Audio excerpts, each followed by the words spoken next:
পয়লা বৈশাখ বলে কথা, তাই সাজুগুজু করে ঘুরতে বেরোবো না তা কি কখনো হয়? তাই ছেলেকে হাতে ঘড়ি পরিয়ে সুন্দর করে সাজুগুজু করিয়ে এদিকে আমরা তিনজনও খুব সুন্দর করে সাজুগুজু করে নিয়েছি। দেখো তো আমাদের তিনজনকে একসাথে কেমন লাগছে। এদিকে আমরা চলে গেলাম কস্তুরীতে খাওয়া দাওয়া করতে, অপেক্ষা করছিলাম খাবারের জন্য।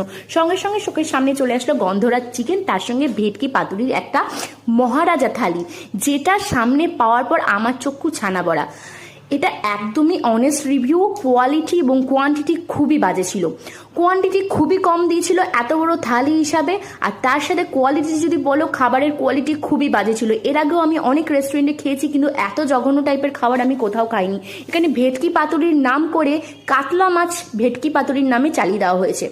থালিতে ছিল রাইস, পোলাও, সোনামুগের ডাল, ঝুরি আলু ভাজা, ভেটকি পাতুরি, 2 পিস খাসির মাংস আর কচু পাতায় চিংড়ি ভাপা, চাটনি, পাঁপড়, দই। কিন্তু কোয়ান্টিটি খুবই কম ছিল। তোমাদের সঙ্গে কিন্তু আমি অনেস্ট রিভিউ শেয়ার করলাম।